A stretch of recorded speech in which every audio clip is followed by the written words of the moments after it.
Welcome to the federal Andhra Pradesh. ఆంధ్రప్రదేశ్లో deputy ముఖ్యమంత్రి పవన్ కళ్యాణ్ చాలా పాలనా దక్షత కలిగినటువంటి వాడు. ఆయన తీసుకునే నిర్ణయాలు చాలా బాగుంటున్నాయి.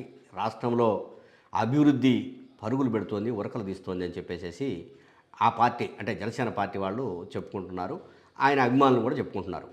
దాన్ని మనము కాదనటానికి వీల్లేదు, మంచిదే, బాగుంటుంది. కానీ నిన్న అంటే ఈ ఒక వారం రోజులుగా జరుగుతుంది ఇష్యూ. కానీ నిన్న కోర్టులో జరిగినటువంటి ఎంపీటీసీ జెడ్పీటీసీలకు జీతాలు ఇవ్వని పరిస్థితి మీద ఆలోచిస్తే ఆయనకు నిజంగా పాలనా దక్షత ఉందా, పాలకుడిగా ఆలోచించగలిగే ఆలోచన శక్తి ఏ మేరకు ఉంది అనేది ఇప్పుడు ప్రధానమైన చర్చగా మారింది. రాష్ట్ర వ్యాప్తంగా అన్ని వర్గాల్లోనూ ప్రధానంగా స్థానిక సంస్థల ప్రతినిధుల్లో ఇది పెద్ద చర్చగా మారింది. సరే, ఎంపీటీసీలు జెడ్పీటీసీలు మొత్తం కలుపుకున్నా కూడా 2000 లోపులోనే ఉన్నారు. మరి వీళ్లకు మినిమము శాలరీ ఇప్పుడు ఎంపీటీసీకి 3000 రూపాయలు శాలరీ నెలకిస్తారు, జెడ్పీటీసీకి ఒక 6000 రూపాయల శాలరీ నెలకిస్తారు. ఈ ప్రభుత్వము 2024 జూన్లో అధికారం చేపట్టిన దగ్గర నుంచి వాళ్ళకు ఒక రూపాయి కూడా జీతం కింద ఇవ్వలేదు. అది జస్ట్ అది గౌరవ వేతనం. అది ఇవ్వలేదంటే నిజంగా వాళ్ళని కించపరుస్తున్నట్టే లెక్క. కానీ అంటే పాలనా పరంగా ఇది వైఫల్యము అనేది చాలామంది విమర్శకులు చెప్తున్న మాట, పరిశీలకులు చెప్తున్న మాట.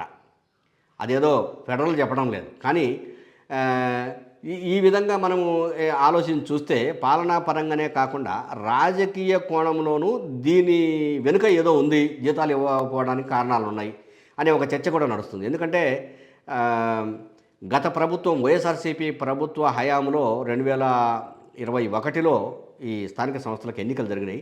ఆ ఎన్నికలు జరిగిన సమయంలో ఎక్కువ మంది జడ్పీటీసీలు, ఎంపీటీసీలు లేదా సర్పంచులు అందరూ కూడాను వైఎస్ఆర్సీపీకి సంబంధించిన వాళ్ళు గెలిచారు. ఎందుకంటే జడ్పీటీసీ, ఎంపీటీసీ అనేవాళ్ళు పార్టీ సింబల్ మీద గెలుస్తారు. సరే, సర్పంచుల కంటే పార్టీ సింబల్ ఉండదు, మద్దతుతో గెలుస్తారు, మా పార్టీ వాడని చెప్పుకుంటారు. కానీ ఇక్కడ ఎంపీటీసీ, జడ్పీటీసీ అనేవాళ్ళు పార్టీ సింబల్తో గెలుస్తారు, పార్టీ ప్రతినిధులుగా ఉంటారు. ఎంపీటీసీల్లో నుంచి ఒకరు మండల పరిషత్ అధ్యక్షుడు అవుతాడు, జడ్పీటీసీలో నుంచి ఒకరు జిల్లా పరిషత్ అధ్యక్షులు అవుతారు.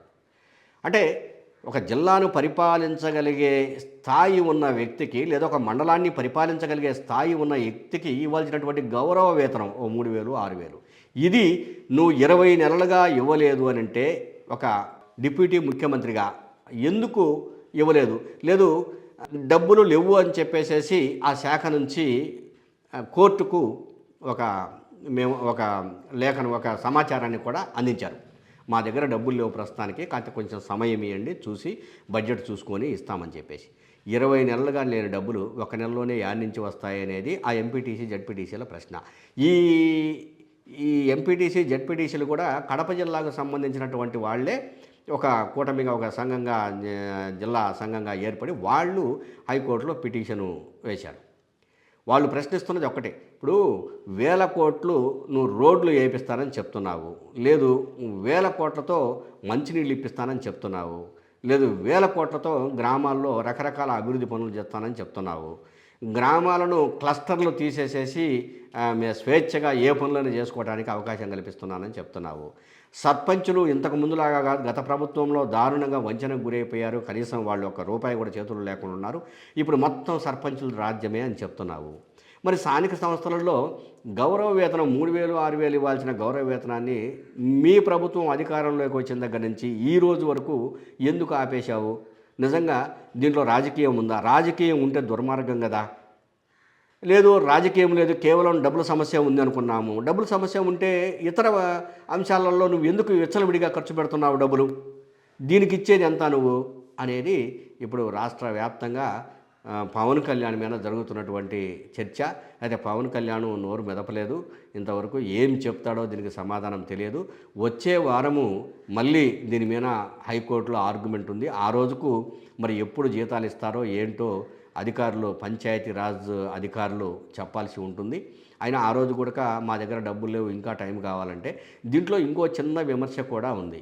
కోర్టులు ప్రభుత్వము ఎన్నిసార్లు సమయం అడిగినా కూడా వాళ్లకు వెసులుబాటుగా సమయాన్ని ఇచ్చేస్తున్నారు. అదే సాధారణ పౌరులు కోర్టుకు పోయి కనీసం ఒక్కరోజు సమయం ఇవ్వమన్నా కూడా ఇవ్వడం లేదు. ఇది దుర్మార్గము.